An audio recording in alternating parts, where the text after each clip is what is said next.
Yeah, I mean, I like the story. You said, yeah, but at the end of the day, hi. We are, of course, we are disappointed that we lost the game. But I agree with you. It's not that they didn't deserve it. It's like they deserved it. They took their chances. And but until that first goal, not only until the Antonio's injury, until the first goal, we were like proper, like last year against them, or that was like really, really good performance from us in everything. We defended good with numbers in very shallow formation. We didn't give them those kind of pocket spaces, and we took a lot of balls from them. And then the delivery was 4 or 5 times good that were putting Michael or especially Arnautovic, Marco in those situations when they are in open space, 3 against 3. And now it's hard to talk about those situations because you can tell me like what? Because nothing came out of them, but they are really good situations when you are 1 against 1 with a center back with a lot of space and you have that quality. Unfortunately, we didn't grab that opportunities. They grabbed the first one. The injury of Antonio came, then and they needed a few minutes to come into the game, and then one ball that you lose, and we didn't lost it like in front of our box. We lost it in a dangerous area, but not still with enough players behind. But puff was brilliant finish. So the only period of the game that I'm like very disappointed and not happy is that 10 minutes after we conceded the goal. Then we lost the shape. Then we conceded the second goal that is not giving them a credit, but more we weren't there that we were before the first goal. So, but it was nowhere near 2-0 game at the halftime. At the halftime, we asked from them to not to calm down, but to stay in shape, to be organized, to attack as a team, and then we conceded that third one from like it's hard to explain it, great individual quality and all that. So 3-0, very dangerous, of course. And then the goal helped. We didn't think, and the goal helped. Then the red card, then the pressure, then 3-2, and it ended up. Still, we are very disappointed. But it ended up in a good fighting and trying from our side. Unfortunately, after 3-0, it was enough time to try to do something, but the game was more time wasting, more long balls, foul, throwing, brawl, or whatever. That it went like this. After the red card, we tried to. We changed the system. We tried, not tried. We wanted to get because they were defending the box because of Carroll and Chicharito, and we tried to create the situations 2 against 1 on the wings, and then not to make very early cross, but to try to beat the player or make a cross. Unfortunately, only one ball was brilliant. That ball from Arthur. The others we were missing that kind of the quality because also they were defending with numbers then, and that's by the way. So there are mixed emotions. Sorry, there are mixed emotions about the game. Very, very disappointed, but we showed the character. Sorry. Yeah. Ricio's just been in Slaven and said that he's in love with Harry Kane. Can you understand why he would make that kind of a statement about his striker?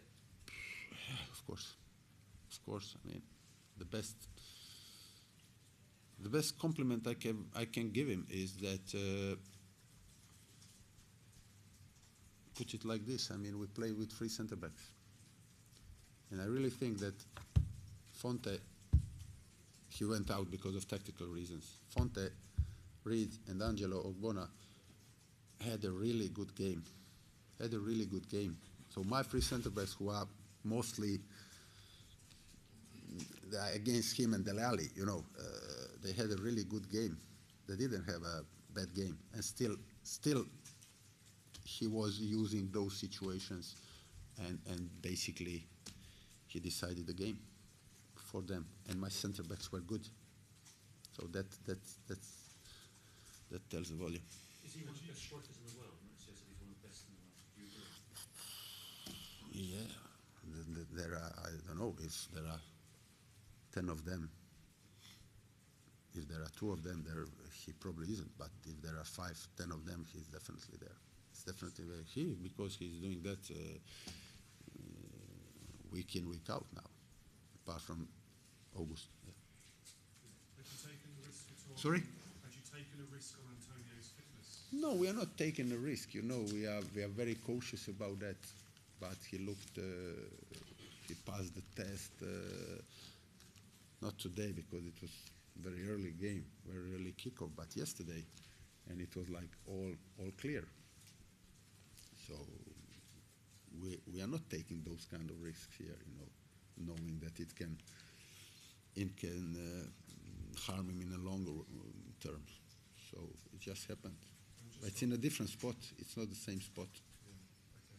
And just on Carroll, is it always the risk when a player has to come on so early that he's kind of behind the game? I mean, has he even had a chance to warm up or anything like that? Yeah, but what can you do? No, I know, but I mean, the players are warming up. They are warm. Of course, those who are starting, they are warming up better and they are more warming up. But then he went once even before that happened. So of course, when you put the player in that rhythm of, especially if the game is a derby game and it's like 100 miles per hour and all that, of course, the player needs few minutes to come into the game. But you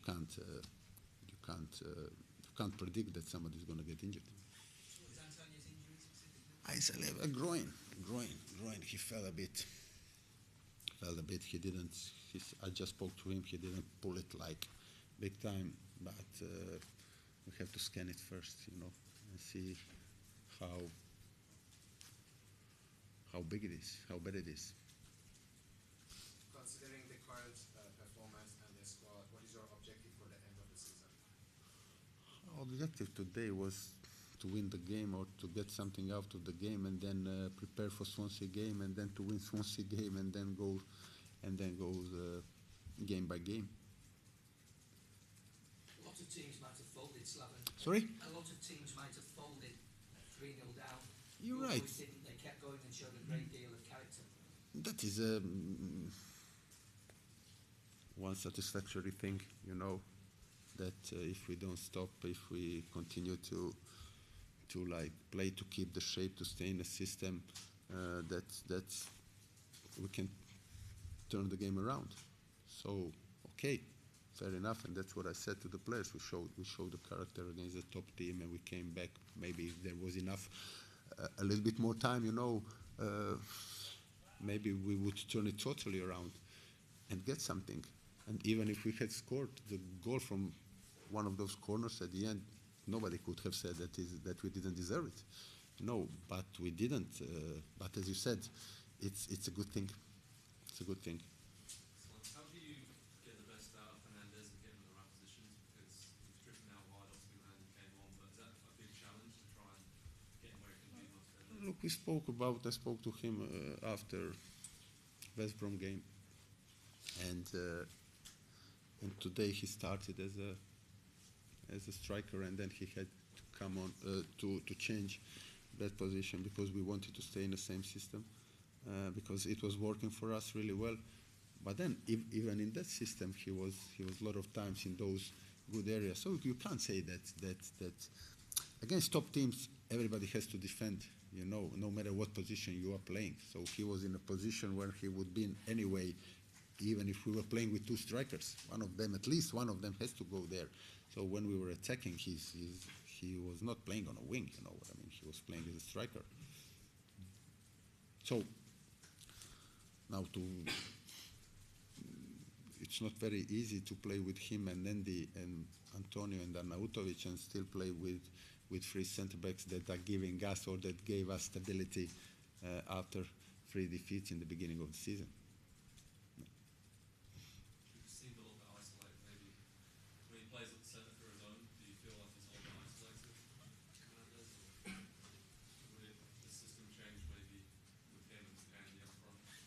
Yeah, but when he wasn't isolated, because we had in the beginning of the game we had a couple of players very close to him,